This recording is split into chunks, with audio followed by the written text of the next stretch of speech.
Be very humble about the experience. Says a lot about King Kong. It says a lot about Fnatic Onic. It's very Filipino of them, you know. Just they feel confident. And I feel like FNOP has come into this just with the confidence, right?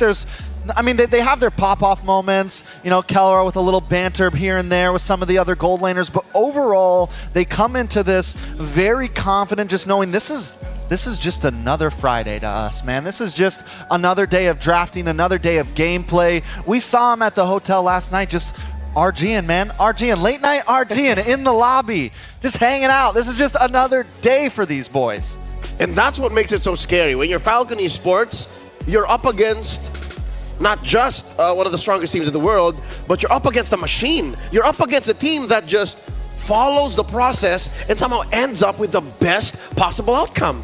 I mean, right now, it's no secret. The underdogs are definitely Falcon Esports, right? And a lot of people are expecting this game to go over to Fnatic Onic. But with Falcon's backs against the wall, I say two things when it comes to pressure, right? It either bursts pipes or it makes diamonds. And today, we'll be able to see that between these two amazing teams. And we'll have to see just how they fare off. Folks, it's time for us to get the game started. We're in the draft. Butterflies. Blue side, red side. Calling it now. By lantern's light. It looks like Fnatic, Onic, Philippines are going to be on the play. Falcons on red, get that two-pick swing. There goes the Alpha, the Hylos, and the Granger. Falcon take out the Fanny and the Zushin. Okay, so does FCON get rid of the Bruno here, right? With the Granger being banned out, I don't think we've seen a first phase blue side Granger ban at all just yet. This may be one of our first, and I think it's a real power ban from FNOP here. It's a clear tell. Coach Tony, Coach Hayes, they're attacking Benny and Dax. So here's my call. Blue Yo. Unless I guess Falcon ban it out. Since you're new, Blue Suyo. Blue side Suyo. That's Blue Yo. Oh. They banned it, so they're reading it as well. It's taken off the table, but there is the Bruno locked in for Fnatic Onic. And Bruno, 93% pickup rate and 55% on the win rate. Honestly, it's been such a heavy hitter, and a lot of teams try and find a way to work through it, right? We've seen the Angie Ling come out. Sometimes it worked in their favor, but other times completely got dominated. I love that gambit. It's either you ban the Suyo here, we end up with it, or we take the Bruno. I think that was a good move, a good opening gambit by Fnatic. It might have honestly been better just to do a throwaway ban, leave them both open for Falcon, right? Because I think that was the plan for FNOP. It's like, listen, we're going to force you to ban one of them. We get one of them no matter what. So now, what does FCON respond with? Hey, the Eve is still on the table. Definitely something picked up. The Mathilda is still currently walking. The Hilda also on the field. Joe. Phobius and Joy. All right, so it's not like Dax was running out, not in the first phase. So they put Royal Milk on one of his specialties. If you ask me, so far in his history in M6, it's this, the Phobius, or the CC. This is comfortable. Game one, it is a best of 5. We have to remember that. And if there's going to be a time that you go to comfortable picks, it is definitely game one. And FCON just sticking with that. FNOP, on the other hand, you pick up maybe jungler here, Cho, Alpha, or that was a Fredrin to counter against the Joy. I like it, right? You have the Way of the Dragon, you have the crowd control, the knock-up. To stop that Joy in its tracks, I mean, that's one of the hardest things with the Joy is the mobility. Now having a means to slow him down and the energy eruption from the Fredrin as well. It's definitely a power move from Fnatic Onic. Believe it or not, this is just King Kong's third hero in all of M6. The Beast has played Joy, the Beast has played Suyo, and just this, the Fredrin. Folks, quick fun fact about Kid X, he holds the highest assists in a single game record in M6. That's 20 with the Hylos. He scored that against NIP Flash, and he's, by the way, the #1 tank amongst aggregate scores in all of the tanks, all the roamers in M6. Okay, and speaking of that, now we get our tank locked in first phase for the side of FCON, and it is the Tigreal, and we saw how good this Tigreal did against Fredrins in the past. It's a beautiful answer to it. It's a great way to either push away, lock him down for a second, and give this Joy the ability to do whatever it wants in the pit. Now, coming into bans, second phase, FCON still are going to need a gold laner, they're going to need a mid laner, an FNOP mid laner, and then EXP most likely. And there goes that Hilda ban, going to take that off the table over there from Falcon Esports. Now, we have yet to see the Mage from either side. I mean, we have the Eve still available. The Aurora still can rise to the occasion. You know, I would say they could have went for the glue on Fnatic Onic, right? Especially when you have this Phobius, but without the mages on the table, the Vexana is still up for grabs. And that's exactly what Fnatic Onic attacked. Yeah. This is a PX7 special. 1/3 of the triple X. You take it away, you force him on something else, which I think they were expected to come through because a Tigreal and a Vexana, ooh, that's a lot of CC. Hear me out. FCON. Good mid laner choice. Aurora would be nice. I think we might see the ban. But we've seen this with Cillion a few times. We've seen it do great against the Fredrin, another big ranger, long distance mage. I think FCON, you find something that's backline, heavy backline. I'm with ya, because so far, Fnatic Onic, they have good front line. They have good front to back. But who are you going to send to go catch PX7 if he does get his hands on a Cillion? Does Fnatic ban it here? It's possible. Is it worth could it? be. I mean, we've been building up the end game. Because Eve is still open. Eve is still open. That's Which another one? big backliner. But they need a mid laner too, so it's like we also want to look for counterplay. We want to look for these ideas. And Prince on the Eve was a thing of beauty. Yes. Prince on the Farsa. Where there is light, Now, They ban there it. are also Oh, Louis. shadows. ooh, call me crazy, right? FCON's got to take Eve. But I say, yeah, you gotta take this Eve up while it's available. They're gonna take the Farza though, gonna lock in on a different side of artillery. But that was also, we saw Super Prince on Farza yesterday too, That's which right. was disgusting. So either one. He made the Mage Prodigy look like a prodigy. Like, you are the prodigy, I'm the monster. That's what happened yesterday. So what does Prince pick up now? I mean, is the Eve still viable against the I mean, Farza? That's fighting fire with fire. Oh yeah, you're both just long range. Whoever gets the better position in that extent. Does set up a better box, or at least an equally sized box, because you also have a Tigreal Yeah. for FCON. Yeah, and you also have a Cho, which still can be flexed to the XP lane. If they do that, technically they could pick up the Mathilda, put the Eve in there, you have a means to escape, and you have a means to engage, and I think that would be a good read, especially up against this composition. A flex like that could be vicious. On Kirk has played it, and what a read! Wheezy on Mr. point. Mr. Wiesman. Wheezy F, is that for Fnatic? You got that Faramis Matilda combo. Dirty duo here. We've seen it just a couple of times, a handful of times in MPL Philippines. And boy, oh boy, was it quite the combo. So what's left for Falcons here? They still need a hero for Benny. Gold lane, I mean, against the Faramis, what? They could pick up something like the Claude and go, we've seen a little bit. It's not that great right now, but at least counters, you could pick up Nabir's Passion, Or a you know, Melissa. or Melissa to So stop the Beatrix, dive. Claude, Melissa are kind of I think that's the way we go. Yeah, I would say Natan, but I don't know, looks a little shaky here. I think that's a good read. Definitely something that can play for survivability. You have a very heavy dive-centric composition and sustainability I've been from racing for Fnatic too long. Onyx. So as we are seeing that last pickup, Carry locked in. I mean, it does deal with the tankiness of Fredrin, but that Cult Altar, that's what I'm seeing the lack of right now. But at least they have the joy to help deal with that. All right, with the pick set in, let's throw it over to our casters, calling the action. It's Naisu and Ingan. Thank you so much to the panel. Wheezy, great to have you with us. What is up, guys? I'm Naisu, joined here on the desk with Ingan, here to bring you the action. It's our first best of 5 ahead of us. How we doing, man? Man, I'm doing great again. First best of 5 finally. I'm hoping this is gonna go all the way, and at the same time, looking at the lineup, this is what Royal Milky used in game number 1 yesterday. The Phobius up against NIP Flash started things out strong with 707, and they're gonna look to replicate what happened yesterday. Well, we're gonna find out if it works out. I know we've got a crowd here, so IOI Convention Center, are you ready? It's a ticket to the top 4 in Oxiana on the line. It's our first best of 5. Heading into the land of Dawn, will it be Fnatic Onic Philippines or Falcons Esports? And you guys get to cheer a little bit longer while we wait to get to the game. But we saw it, man. We saw the compositions. Our panel broke it down. Man, you know what? This is that point in the tournament where everybody's hyped. Everybody wants to know, hey, we're going back to the game. Congratulations for all the XP. And now we can catch back up. Again, only a minute into this. So nothing too crazy just yet. I'm not sure also if we got a glimpse at the emblems, but maybe we get a picture at that. We can see them here. King Kong did go Concussive Blast with the Fredrin. He is going to be up against Dax running that Temporal Rain. This is the typical thing we've seen from the Joys here. But also with this, again, it's Royal Milk. I think if anything for FNOP to deal with, it's not letting Royal Milk have that kind of similar experience he had on the Phoveus yesterday, where he was just had a massive game in his favor. Yeah, again, he started out strong with a 707, looking at the emblem set. Okay, so King Kong really go. Oh, Dax! First it down Brusco, I was just busy looking at the emblems, and Dax, it all happened in a flash. Took down the Bruiser with 1 electrifying beats.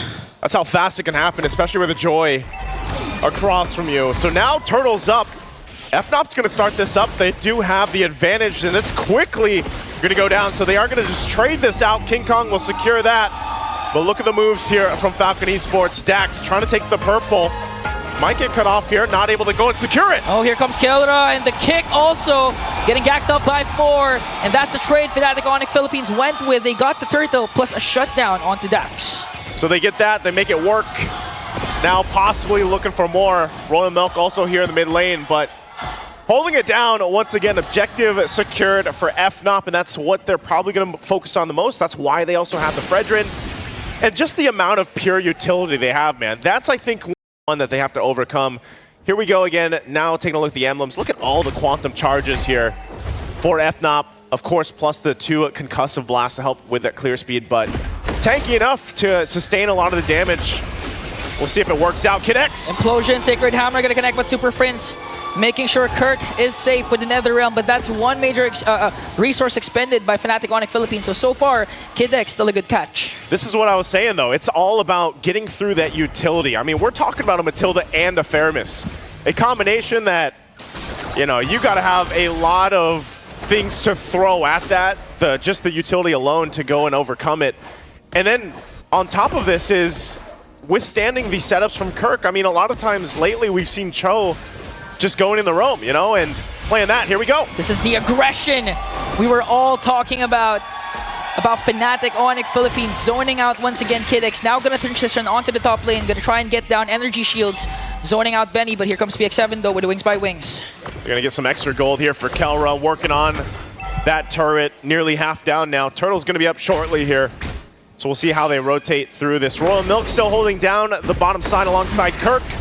They'll go ahead and just duke it out a little bit as the rest of the team gets in position. I'm wondering, does Falcon Esports actually want to contest this, or do they let it go? They might have to rely on Kid X setup potential. He's got the implosion ready as well as the flicker. There they go. Okay, here comes the Shadow Stampede, but Royal Milk goes in with the Infernal Pursuit. Implosion gonna connect, paired up with the Feathered Airstrike, but Super Prince once again with the Nether Realm. That's going in from the backline with the Electrifying Beast, gonna bring down King Kong, but Royal Milk once more gets 2, a double with the Infernal Pursuit. No, make it 3. Kirk answers with a kick. Kelra gonna feed him off. Double also for Kelra. But Falcon Esports, they won that trade. They got 4 kills plus this turtle. It's looking like Royal Milk again gets the triple kill.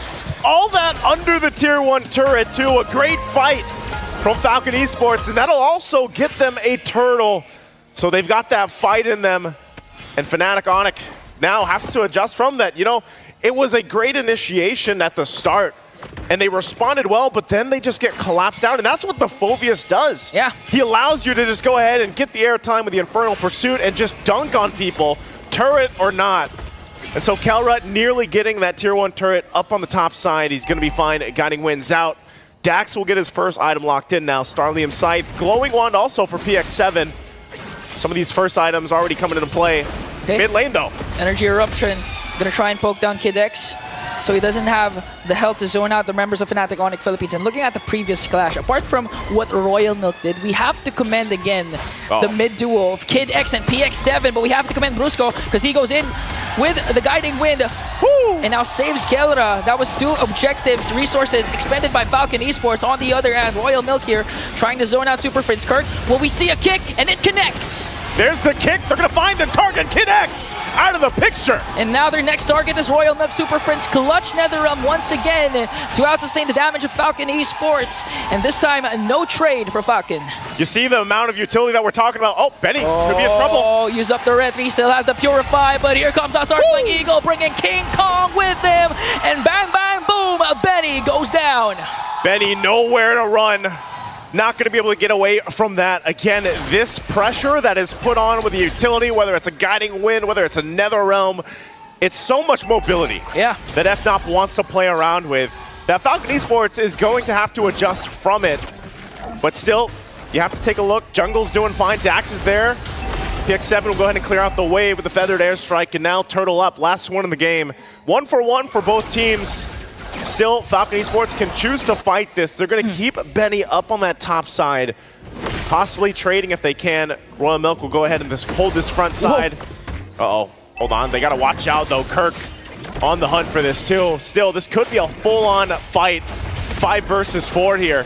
They're going to force Kid X back. Dax might try to jump in. Gets... Oh, no. He's in trouble. Oh, the kick flicker combination from Kirk to take down Dax. And now they're going to get a turtle. But Benny answers back with a turret top takedown. Now, Fnatic Onic Philippines, they're in a roll, in full control. King Kong used up his retribution to force PX7 to use the flicker and wings by wings. Fnatic Onic Philippines holding to a 1.7k gold lead. Good push from Benny. At least they got something out of it, but Fnatic getting a whole lot in this. They're going to drag Kid X. Shadow Stampede, forced to use the Sacred Hammer for Kid X to walk away.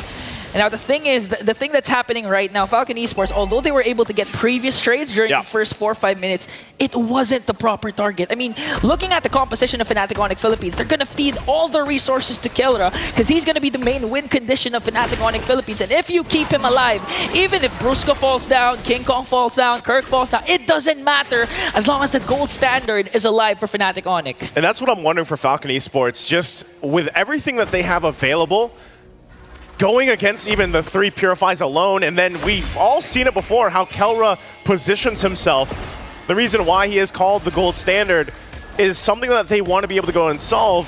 And looking at the items, you know, they are falling behind in the gold lane here. King Kong, tanky enough, confident enough to go and just fight for this purple buff. Might force out, the red trees goes in. Gonna be fine though, they do kind of disengage, keeping Kid X at bay here. Not sure if Falcon Esports actually wants to take a fight. They're just kind of slowly whittled down. Even with the Ghost Bursters alone, the turret finally falls. Kelra working on it. Now for the tier 2.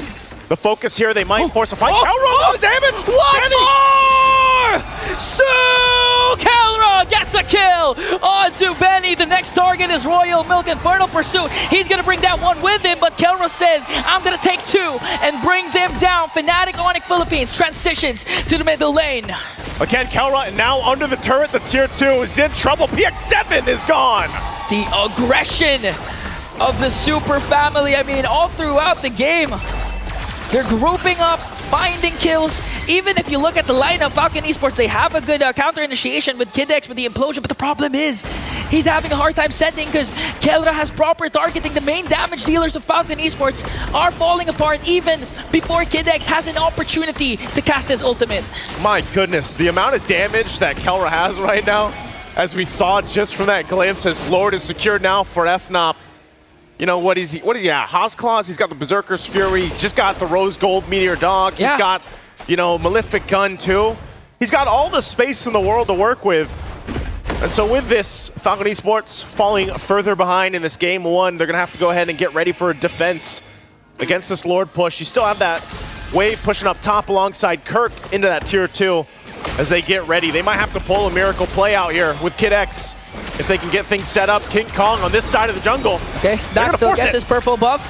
And here comes the force. Fnatic Onic Philippines will take down Royal Milk once again. They have a Lord marching in the mid lane. You know, looking at the game, it's not a good game to be a Farser right now because the dive composition of Fnatic Onic Philippines is just too much. I mean, you have Cho, you have Matilda, even King Kong has been diving for Fnatic Onic Philippines, and now they're sieging in with the Lord. PX7 casts his Feathered Airstrike, but has to cancel it right away because of the threat Fnatic Onic Philippines has. Looking to close the game out, still with the Lord marching in. Falcon Esports has to go ahead and defend. They're getting whittled down. They will take care of the Lord, though, so that might be all they get. FNOP still waiting for the rest of the waves to push in. They want the rest of the base turrets, but now in full force, Falcon Esports. Can they hold on to their base? The shields are going to pop. Kelra just taking a couple shots there. Look at the damage on Royal Milk alone. And there they go, still trying to end it here. Oh, the implosion is their last effort, but Super Prince once again save the Super Family with the Nether Realm, but here comes the counter-attack coming in from Falcon Esports, gonna bring down King Kong. One member down for Fnatic Onic Philippines, but they're gonna transition up top and try to bring down another joint like a Kelra! Even on the face of 4 members of the Falcons! He's going again! Unfazed, wants to go for more, gets the double, Kurt gets the kick, feeds Kelra with the triple. Is this gonna be a main? The act! Kelra wins it for Fnatic! The gold standard will go in with a cleanup and a maniac. 11-40 a game for Fnatic Onic Philippines to start the best of 5. Can the Falcons rise higher than this? That is the question, because what a game, what a performance from FNOP. The Super Family again showing, extending their dominance even up against Falcon Esports. Kelra picks up a maniac and they have a comfortable lead in this